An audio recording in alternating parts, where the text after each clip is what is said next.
একজন বাবা তার সন্তানকে ভুলে এবং কি দূরে থাকতে পারে, কিন্তু মা তা কখনোই করতে পারে না। আসসালামু আলাইকুম, সবাই কেমন আছেন? আমি আলহামদুলিল্লাহ ভালো আছি। তো সুমি সাধারণ জীবন, আজকে চলে আসলাম নতুন একটা ভিডিও নিয়ে। তো আমার যেখান থেকে আমার ভিডিওটা দেখতেছেন অবশ্যই লাইক কমেন্ট করে বলে যাবেন আমার ভিডিওটা কেমন হয়েছে। আর আমার চ্যানেলটা প্লিজ, যদি ভিডিওটা ভালো লাগে একটু সাবস্ক্রাইব করে দিবেন আমার চ্যানেলটা। তো আজকে চলে আসলাম রমজানের, আজকে 13 রোজা। তো আমার মেয়েটা অনেক কান্নাকাটি করতেছিল। আজকে ভেবে রাখছিলাম কিছু কোথাও ঘুরতে যাব, মেয়েটাকে নিয়ে এক জায়গায় যাব। তো আমার শরীরটা ভালো না, ইদারিং অনেকটাই অসুস্থ যাইতেছে, তো সেজন্য বের হয়নি। এখন বিকাল দিকে মেয়েটা খুবই কান্নাকাটি করতেছে, এখন না গেলেই নয়।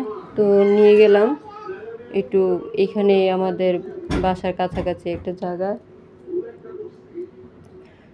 তো এইখানে দেখেন নিয়ে গেলাম, মেয়ে কিন্তু অনেক খুশি। আমার বোনের ছেলে, আমার মেয়ে, আমাদের ছোট্ট একটা আম্মু আছে, কিছুক্ষণ পরে দেখা যাবে আমার ছোট্ট আম্মুটাকে, খুব কিউট একটা আম্মু। তো এইখানে দেখেন একটা বাচ্চা বসছে খেলা। বাবা, যেটা বলতেছিলাম যে বাবা চাইলে তার সন্তানকে ভুলে যেতে পারে বা ফেলে যেতে পারে, এটা মা পারে না তার সন্তানকে ভুলে যেতে এবং কি ফেলে যেতে। ঠিক আছে, আমাদের মতো মারা পারে না। অনেক মেয়েরাই দেখি এই ফেসবুক বা ইয়েতে অনেক জায়গায়, কিন্তু ম্যাক্সিমাম মেয়েরাই কিন্তু পারে না নিজের সন্তানকে রেখে আরেকটা নতুন সংসার, নতুন জীবন শুরু করতে। অনেক মেয়েরাই আছে একটা সন্তান নিয়ে সারা জীবন কাটায় দেয়, হয়তো তার হাজব্যান্ড মারা যায় বা তার হাজব্যান্ড আরেকটা বিয়ে করে, বা তার হাজব্যান্ড খোঁজখবর নেয় না। আবার এই ছোট্ট মেয়েটা আস্তে আস্তে দেখতে দেখতে অনেকটাই বড় হয়ে গেছে। দেখেন, সেই ছোট্ট 2018 সালে আমার মেয়ে দুনিয়াতে আসছিল, আজও পর্যন্ত তার বাবার সাথে তার দেখা হয় নাই।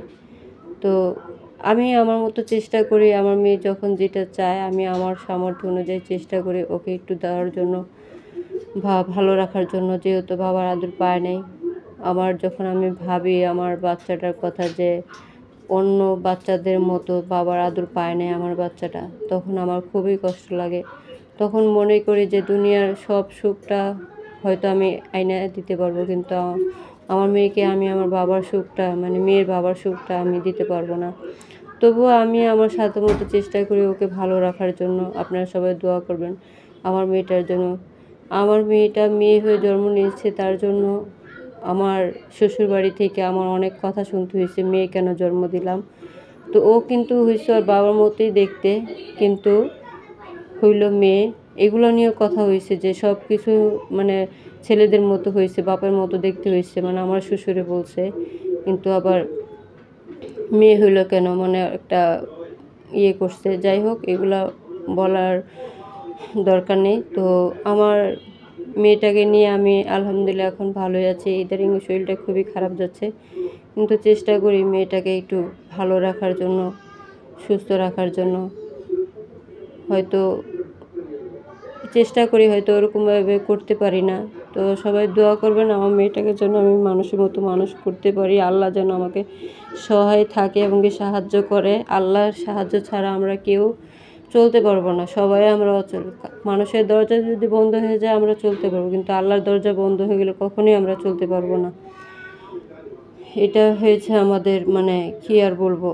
তো আমার মেয়েটাকে দোয়া করবেন, আমার মেয়েটার জন্য যেন আল্লাহ যেন ওর মেধা শক্তি বাড়ায় দেয় এবং কি নেককার জিন্দেগি দান করে। এখন অনেক খেলাধুলা করার পর এখন আমরা বাসায় চলে যেতেছি, ইফতারের সময় তো হয়ে যেতেছে, তার জন্য বাসায় রওনা দিলাম।